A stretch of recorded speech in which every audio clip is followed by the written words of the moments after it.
Good morning, and today's going to be pocket aces. Normally aces are played fairly simply, but we're going to look through this because that's what we've been doing, looking at pocket pairs while we are in early position. So I open raise. I think that's pretty standard. We've seen that before. But then we get three callers. We get a late position caller. This is his second hand at the table. We get a small blind calling, who's playing 58-8, and we have the big blind that completes the bet. So this player, I'm just gonna say, kind of maybe a standard call in this case. It's probably a tighter call at like 10% of hands. We could probably add a few more since he's kind of in position. Maybe we add some of these. Maybe we add the suited ones, and that's probably okay. Kind of add these. That gets us to about 20%. Hands that probably would have called. Maybe the aces as well, suited aces. So 22%. We'll go with that. This guy's playing 58-8, so it definitely seems to be passive. We do have called two bets from the blinds raised 8. This guy, I'll point out, has called two bet from blind raise with twos. So we've got the small pocket pairs. This guy, I'm also going to assume that he would raise that queens plus ace king and that ace queen suited. This guy, we're going to make it a slightly tighter three betting range. Just because he hasn't three bet, we don't have a note on him. We do have limped and call a raise, and that includes like ace queen off plus, where he limps. So he might have aces, kings, ace king, and part of this calling raise he might not raise.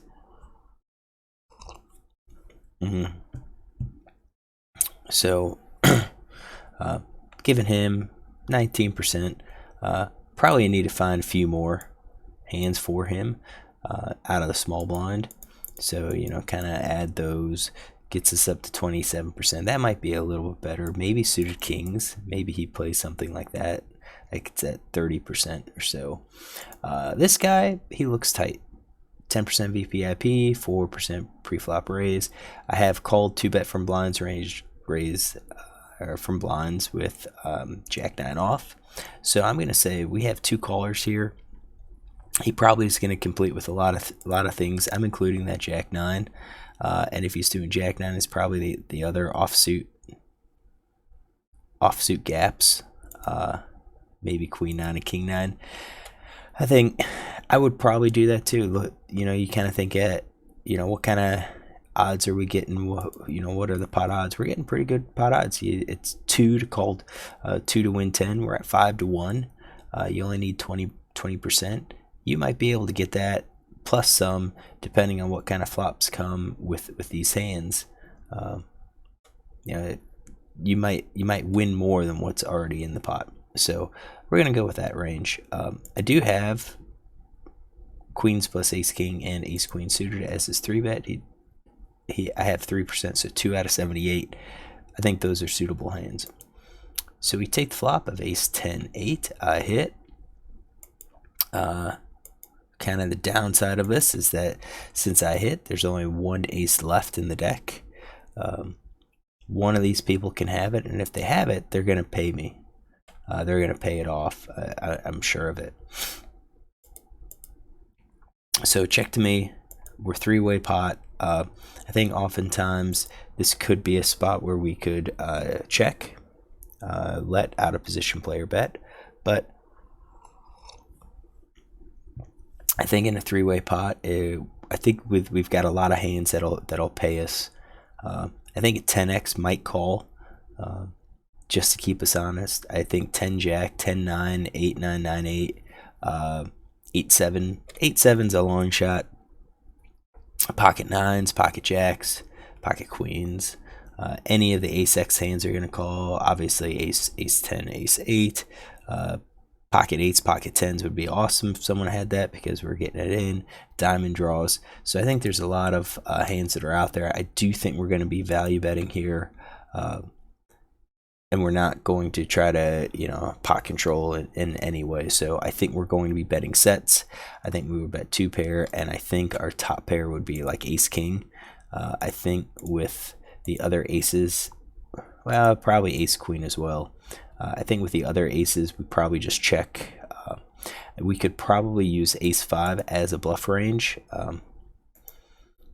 as a bluff hand if we need it. I think our flush draws bets, open-ender straights a bet. I think our gut shots, 2-card gut shots a bet. 2-card backdoor flush draws, we're going to probably have to include those in some way. I think we're going to do pocket pair below the board. 6s and 7s will probably be in our bluff range. 9-8's probably in our bluff range.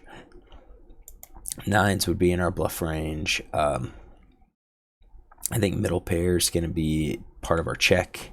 So then other 2-card backdoor flush draws. I think we have everything. I think we have, those are gut shots. We've got our 9-8s.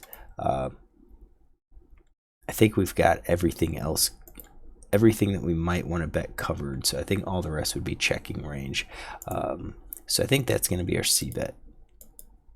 I didn't make it, so I mean, I understand, but I think this is a board where, since we have 10 and an 8, it's going to connect with a lot of these low cards. So I think we might have missed a little value on this hand. May have missed a little value on this hand. So with our check, my guess is I'm probably thinking I was checking everything on this board. But I don't like, so even going for a check raise is gonna be skeptical here because we don't know if this guy's gonna be aggressive enough. But we check through, everyone has their entire range, and then the 7 of diamonds comes out. That's definitely not a hand we would have wanted to see.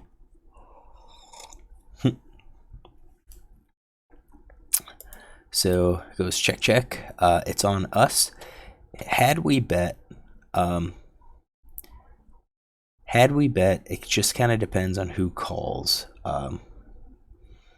We probably would have continued, even though that 7 connects with a lot. I think our hand's strong enough to continue. I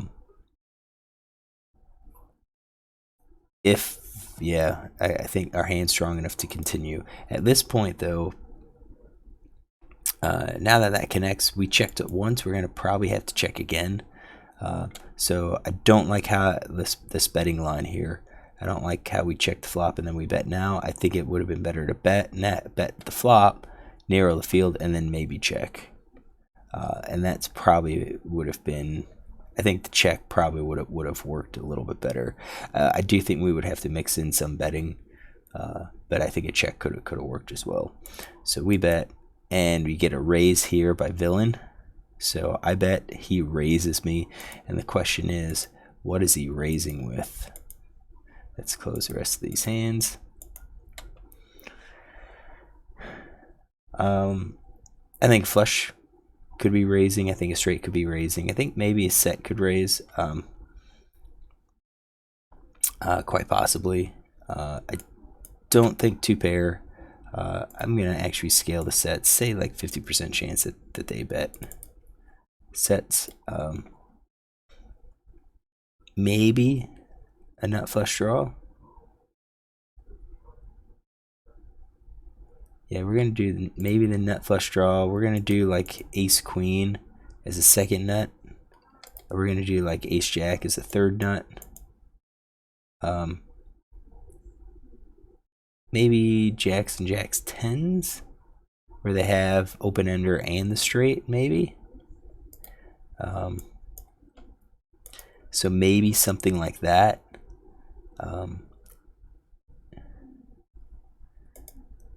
Let's get there. There we go. So then it comes back to us. We bet.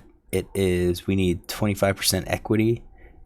If we are behind, we're going to need the board to pair, or we need to catch that last ace. I think generally speaking, we're going to be way behind here. So we can check it with Equilab. All right, So pull Equilab over here. So we have aces. Our flop is ace of diamonds, 10-8, and we've got the 7, and we'll hit OK. This player, we've kind of narrowed down what we think his check raising range could be, and this could probably be really optimistic. So we're including those draws as well.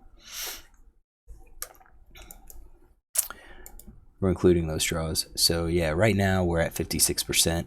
What happens if he doesn't have any of these draws? Let's do that. Do we have 25%?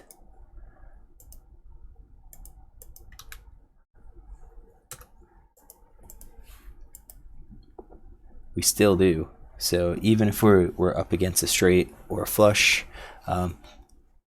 I think we're getting it from the set. What if a set doesn't raise? What if it is just a straight or a flush that raises?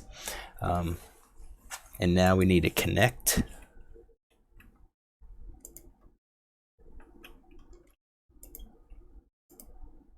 Get that. There we go. We're at 22%. So yeah, it really kind of comes down to how wide is their range here. Do we include the sets or not? And sets were only at 50%. That's what I set them at. We include some of the flush draws here. The nut flush draw is the nut flush draw. We included the third, second, and third nuts when they had top pair with that draw. So like ace queen, ace jack. If we include those, yeah, we should be calling this. So I did call. River's a 10, lucked out. Now I'm really only behind quads. We check raise. Now it's up to him, or it's up to us. Do we bet? Obviously, leading would be. I think leading could be okay. It kind of gives us an idea that maybe we have a jack. We're going to probably get called by the straight and probably get called by the flush, and we go for some value. Pot 60. Question is, can I just shove for 73 and get paid? That's probably the right play. This is a 10 NL game, so yeah, we could probably do that, and we could probably get paid. I bet he raises, and that just tells me right now that's what we can do. And I think based on how it's going, I would only do this with trips. So going back to like the 10 hands, yeah, I bet he raises. The question is, what do we call? Obviously, we call with our flush. We call with sets. And then we're probably calling with, like these, the nut flush draw. The second nut flush draw, I don't know if we would necessarily call that, but definitely the nut flush draw, and then the open-ender is these open-enders. It's tough. I wouldn't be against folding them. I think if we had the 9 of diamonds with them, I think we could call. Makes it less likely that he has the flush. But if we don't have a diamond, then it kind of looks like maybe he has a flush, or again that the straight jack 9 is entirely possible. We're not folding here, so we bet he raises. And at the question then is, what is he raising with? Yeah, obviously quads, could do the full house, probably the flush, maybe the straight. Is it going to be all of the flushes? I don't think so.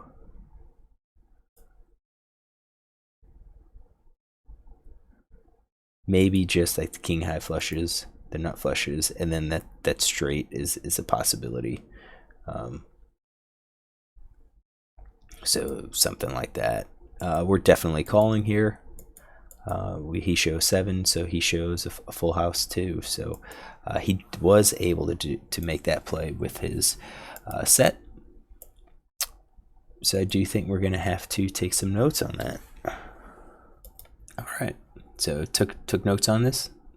just so we can see what he did that with. So he did call. We had pocket pairs in his range. We definitely did, but I think it was important that he did raise. And I guess we 50% may have been off, because the flop was checked.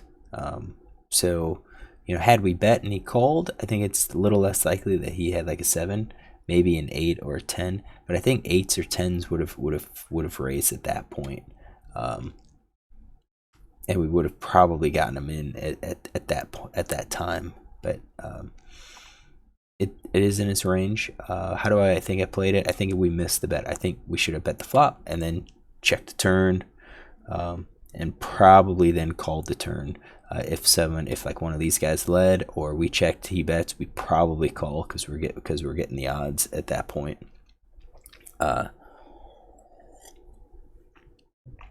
Especially if we include like the ace king, ace queen hands, which is a long shot, but you could also have like king 10, because we have that in his range, queen 10, jack 10, maybe if they have the diamond with them. All right, so hopefully you enjoy this, and if you do, look tomorrow for another one.